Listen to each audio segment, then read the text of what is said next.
പുറപ്പാടിൻ്റെ പുസ്തകത്തിൽ നിന്നുള്ള വായന, അധ്യായം 14. ചെങ്കടൽ കടക്കുന്നു. കർത്താവ് മോശയോട് അരുളി ചെയ്തു, ഇസ്രായേൽക്കാരോട് പറയുക, നിങ്ങൾ പിന്തിരിഞ്ഞ് പിഹഹിറോത്തിന് മുൻപിൽ മിഗ്ദോലിനും കടലിനും മധ്യേ ബാൽസഫോന്റെ എതിർവശത്ത് പാളയമടിക്കുവിൻ. പാളയമടിക്കുന്നത് കടലിനടുത്തായിരിക്കണം. അപ്പോൾ ഫറവോ ഇസ്രായേൽക്കാരെക്കുറിച്ച് പറയും, അവർ ഇതാ നാട്ടിൽ അലഞ്ഞു തിരിയുന്നു, മരുഭൂമി അവരെ കുടുക്കിലാക്കിയിരിക്കുന്നു. ഇസ്രായേൽക്കാരെ അനുധാവനം ചെയ്യത്തക്ക വിധം ഫറവോയെ ഞാൻ കഠിനചിത്തനാക്കും. ഫറവോയുടെയും അവൻ്റെ സൈന്യങ്ങളുടെയും മേൽ ഞാൻ മഹത്വം വരിക്കും. ഞാനാണ് കർത്താവ് എന്ന് അപ്പോൾ ഈജിപ്തുകാർ മനസ്സിലാക്കും. കർത്താവ് പറഞ്ഞതുപോലെ ഇസ്രായേൽക്കാർ പ്രവർത്തിച്ചു.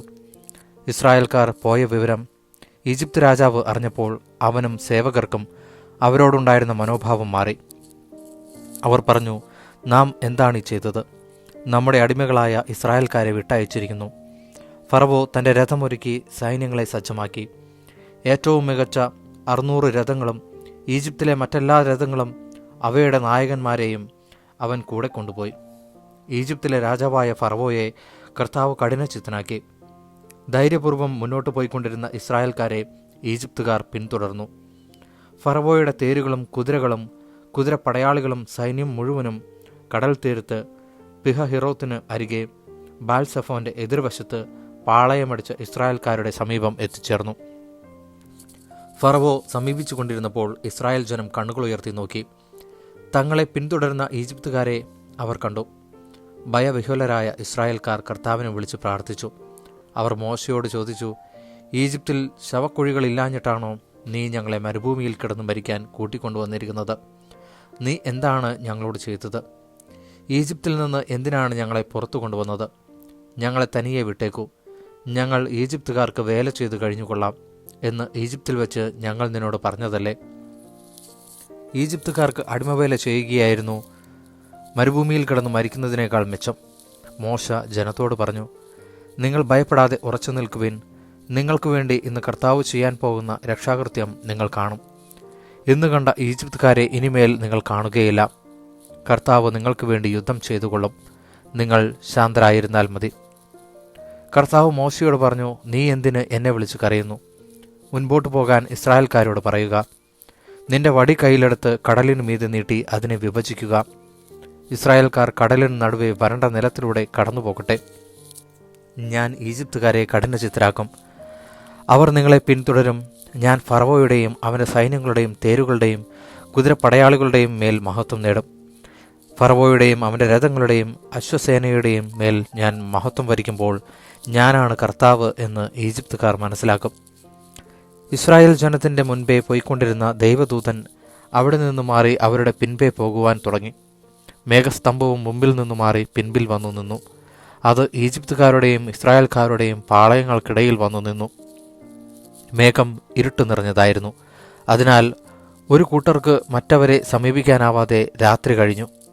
മോശ കടലിനു മീതെ കൈനീട്ടി. കർത്താവ് രാത്രി മുഴുവൻ ശക്തമായ ഒരു കിഴക്കൻ കാറ്റയച്ച് കടലിനെ പിറകോട്ട് മാറ്റി. കടൽ വരണ്ട ഭൂമിയാക്കി. വെള്ളം വിഭജിക്കപ്പെട്ടു. ഇസ്രായേൽക്കാർ കടലിന് നടുവെ ഉണങ്ങിയ മണ്ണിലൂടെ നടന്നു. അവരുടെ വലത്തും ഇടത്തും വെള്ളം മതിൽ പോലെ നിന്നു. ഈജിപ്തുകാർ ഫറവോയുടെ കുതിരകളും കുതിരപ്പടയാളികളും തേരുകളുമെല്ലാം അവരെ പിന്തുടർന്ന് കടലിൻ്റെ നടുവിലേക്ക് നീങ്ങി. രാത്രിയുടെ അന്ത്യയാമത്തിൽ കർത്താവ് അഗ്നിയുടെയും മേഘത്തിൻ്റെയും സ്തംഭത്തിൽ നിന്ന് ഈജിപ്തുകാരുടെ സൈന്യത്തെ നോക്കി അവരെ പരിഭ്രാന്തരാക്കി. അവിടുന്ന് രഥചക്രങ്ങൾ തടസ്സപ്പെടുത്തി. തന്മൂലം ഗതി ദുഷ്കരമായി. അപ്പോൾ ഈജിപ്തുകാർ പറഞ്ഞു, ഇസ്രായേൽക്കാരിൽ നിന്ന് നമുക്ക് ഓടി രക്ഷപ്പെടാം. കർത്താവ് അവർക്ക് വേണ്ടി ഈജിപ്തിനെതിരെ യുദ്ധം ചെയ്യുന്നു. അപ്പോൾ കർത്താവ് മോശയോട് പറഞ്ഞു, നിന്റെ കരം കടലിനു മീതെ നീട്ടുക. വെള്ളം മടങ്ങി വന്ന് ഈജിപ്തുകാരെയും അവരുടെ തേരുകളെയും കുതിരപ്പടയാളികളെയും മൂടട്ടെ. മോശ കടലിനു മീതെ കൈനീട്ടി. പ്രഭാതമായപ്പോഴേക്ക് കടൽ പൂർവ്വസ്ഥിതിയിലായി.